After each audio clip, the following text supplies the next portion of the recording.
Cette semaine, Écoscience va vous parler de la pollution de l'air. Et on n'est jamais trop prudent avec la pollution de l'air.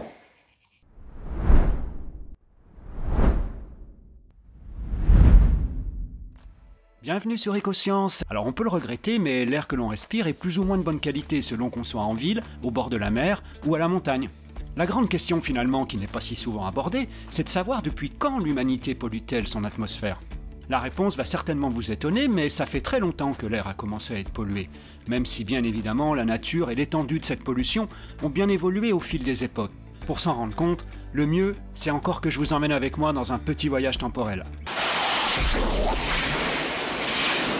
Avant la révolution industrielle, c'est-à-dire bien avant le XVIIIe siècle, l'impact humain sur la qualité de l'air était forcément très faible à l'échelle de notre planète. Par contre, certaines pratiques locales dans les villages et les petites villes pouvaient être très polluantes.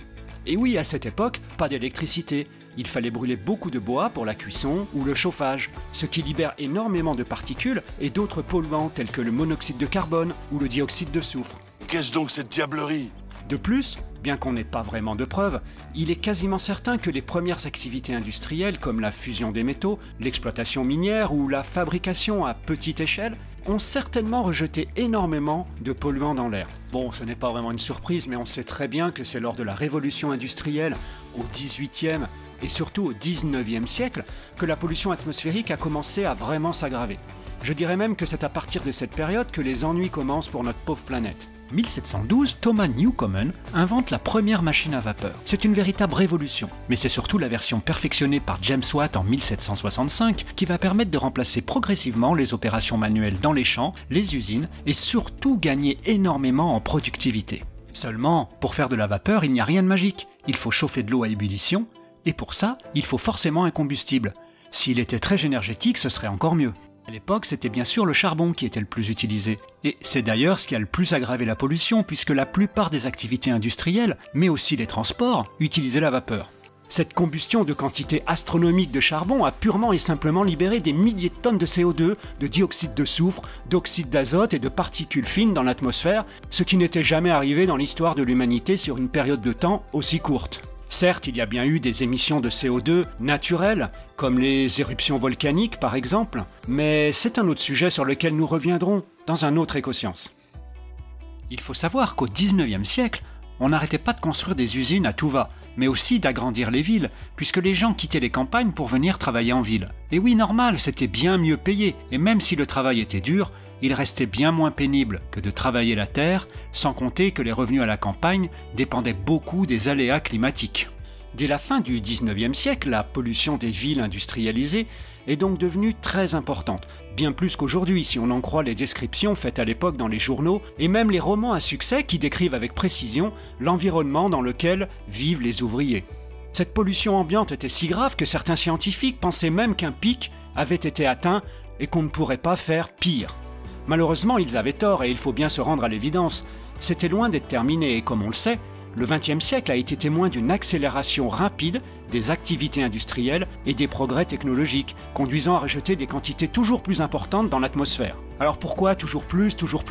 Cela s'explique simplement par le fait que notre dépendance à l'égard des combustibles fossiles, pour la production, les transports, le chauffage, n'a cessé d'augmenter avec l'apparition de nouvelles formes de combustibles encore plus énergétiques, comme le pétrole ou le gaz. Bon, soyons honnêtes, les progrès ont été extraordinaires d'un point de vue technique, mais les conséquences sur notre environnement ont été très importantes. Au XXe siècle, de nouvelles industries sont apparues, comme les nouvelles centrales électriques à gaz ou au charbon, mais aussi les usines de produits chimiques, dont notre société est complètement dépendante aujourd'hui. Mais attention ici, on ne joue plus dans la même cour. On parle de polluants encore plus nocifs rejetés dans l'atmosphère, ce sont les composés organiques volatiles, vous savez les fameux COV et les métaux lourds. Et oui, tous les composés synthétiques qui ont envahi notre vie depuis 50 ans, les plastiques, les peintures, les vêtements, il a bien fallu les fabriquer à partir de pétrole. Et tout ça, ça se fait dans de gigantesques usines pétrochimiques qui sont toujours plus nombreuses sur la planète. Alors jusqu'ici, je ne vous ai parlé que de pollution par rejet direct dans l'atmosphère. Mais il n'y a pas que ça, il y a d'autres pratiques tout aussi graves liées à notre civilisation moderne qu'il ne faut surtout pas oublier si on veut être parfaitement objectif. Ces pratiques, ce sont la déforestation, mais aussi l'utilisation des terres pour l'agriculture intensive et l'urbanisation. Elles ont contribué à leur manière à la pollution atmosphérique. Les forêts, par exemple, vous le savez, elles agissent comme d'immenses puits de carbone, elles absorbent le CO2, de sorte que leur destruction progressive a nettement aggravé les niveaux de gaz à effet de serre dans l'atmosphère. C'est une sorte de cercle vicieux, et je ne parle même pas de la biodiversité qui diminue à une vitesse folle. Alors on parle beaucoup de l'effet de serre, mais ce n'est pas non plus le seul problème, puisque l'utilisation de tous ces produits chimiques, y compris les fameux chlorofluorocarbures, vous savez les CFC, dont on a tant parlé dans les années 80, c'est eux qui ont appauvri voire détruit la couche d'ozone, qui je vous le rappelle agit comme un filtre pour nous protéger des dangereux rayons ultraviolets provenant du soleil. Ces CFC y sont désormais interdits, mais ils étaient couramment utilisés dans les réfrigérateurs, la climatisation et les propulseurs en aérosol jusqu'à que leur effet nocif sur la couche d'ozone soit reconnu et démontré. Bon, depuis 5 minutes, je suis en train de vous dresser un tableau qui est pas très joyeux. Moi, quand vous faites ça, ça me fout une angoisse. Mais bon, est-ce que tout est vraiment perdu ? Pas vraiment, parce que si on peut dire que depuis 2 siècles, l'être humain pollue sans retenue son atmosphère, ça ok, on est d'accord, le 21e siècle sera celui de la prise de conscience et de l'action. Si je vous dis ça, c'est que finalement l'être humain est au pied du mur. Devant la menace du réchauffement climatique et de la disparition des espèces, on constate une meilleure sensibilisation aux enjeux environnementaux. De plus, les énormes progrès scientifiques et technologiques ont mené à des efforts importants pour réduire la pollution atmosphérique. Alors oui, certains diront qu'ils sont insuffisants, c'est peut-être vrai, mais de toute manière, ils ont tout de même le mérite d'exister. Concrètement, il existe désormais un nombre important, et surtout en augmentation, de nouveaux règlements et de normes environnementales pour réguler les émissions nocives des industries, des véhicules et même des centrales électriques. Ces mesures sont utiles car elles visent à limiter les rejets de polluants et à promouvoir de nouvelles technologies plus propres. C'est quand même bien mieux une voiture propre, non ? Même si il faut rester prudent avec ce terme de propre.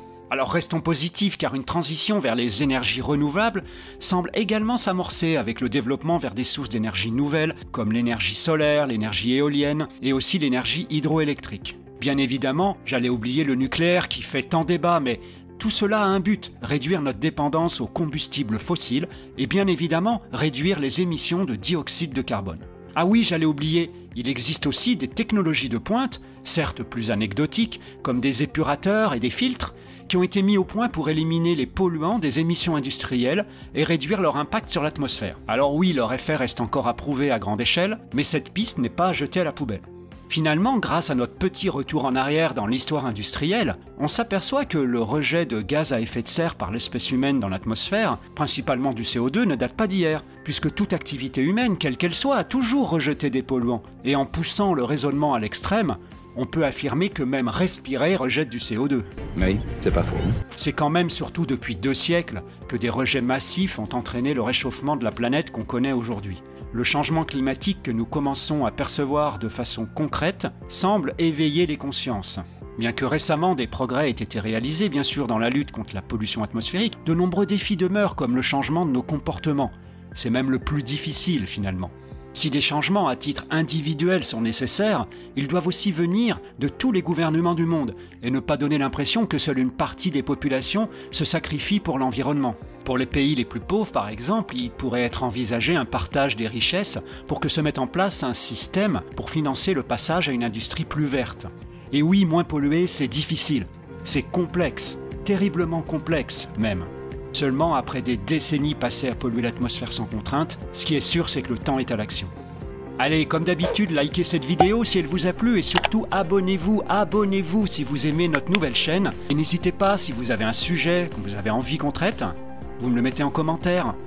Ciao, à bientôt. Pourquoi est-ce qu'on se met à faire des choses qui, avec le recul du temps, paraissent être des conneries ? Parce que de temps en temps, on se trompe.